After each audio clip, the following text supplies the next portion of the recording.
السلام علیکم ورحمۃ اللہ وبرکاتہ۔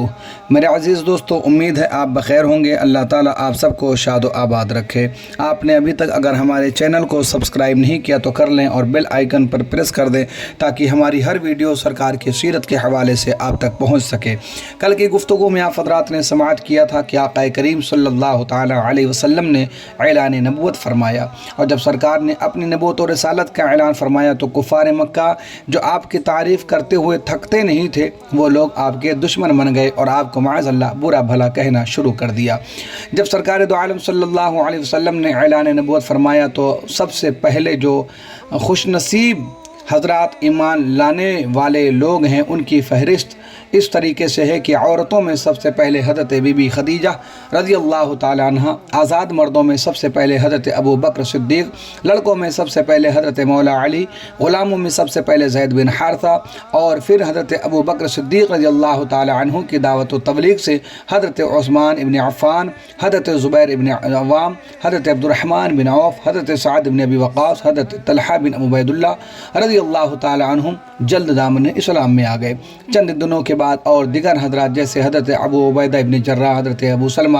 حضرت عبداللہ بن عبد الاسد، حضرت ارقم بن ابو ارقم، حضرت عثمان بن مظعون اور ان کے دونوں بھائی حضرت قدامہ اور حضرت عبداللہ بھی اسلام میں داخل ہو گئے۔ کچھ عرصے کے بعد حضرت ابو ذر غفاری، حضرت صہیب رومی، حضرت عبیدہ بن حارث بن عبد المطلب، یہ لوگ بھی، اور خاص کر حضرت فاطمہ بنت خطاب رضی اللہ تعالیٰ عنہ جو حضرت عمر رضی اللہ تعالیٰ عنہ کی بہن ہیں، وہ انہوں نے بھی اسلام قبول کر لیا۔ حضور کی چچو ام الفضل حضرت عباس بن عبد المطلب کی بیوی حضرت اسماء بنت ابو بکر بھی مسلمان ہو گئیں۔ ان کے علاوہ دوسرے مرد اور عورتوں نے بھی اسلام لانے کا شرف حاصل کر لیا۔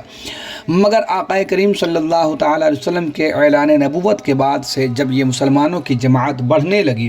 تو کفار مکہ خاندان بنو ہاشم کے انتقام اور لڑائی بھڑک اٹھنے کے خوف سے حضور صلی اللہ علیہ وسلم کو قتل تو نہ کر سکے، لیکن طرح طرح کی تکلیفوں اعزار ثانیوں سے آپ کو پر ظلم و ستم کا پہاڑ توڑنے لگے۔ چنانچہ سب سے پہلے تو حضور صلی اللہ تعالیٰ علیہ وسلم کے کاہن، ساحر، شاعر، مجنون ہونے کا ہر کوچہ و بازار میں زوردار پروپیگنڈا چلایا گیا۔ آپ صلی اللہ علیہ وسلم کے پیچھے شریر لڑکوں کا گول لگا دیا جو راستوں پر آپ صلی اللہ تعالیٰ علیہ وسلم کو تانا مارتے، گالیاں دیتے اور یہ دیوانہ ہے کا شور مچا کر کے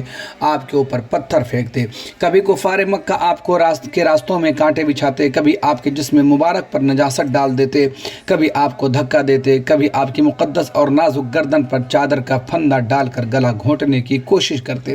روایت میں ہے کہ ایک مرتبہ آپ صلی اللہ تعالیٰ علیہ وسلم حرم کعبہ میں نماز پڑھ رہے تھے کہ ایک اچانک سنگ دل کافر عقبہ بن ابی معیط نے آپ کے گلے میں چادر کا پھندا ڈال کر کے اتنی زور سے کھینچا کہ آپ کا دم گھٹنے لگا۔ چنانچہ یہ منظر دیکھ کر حضرت ابو بکر صدیق رضی اللہ تعالیٰ عنہ بے قرار ہو کر کے دوڑ پڑے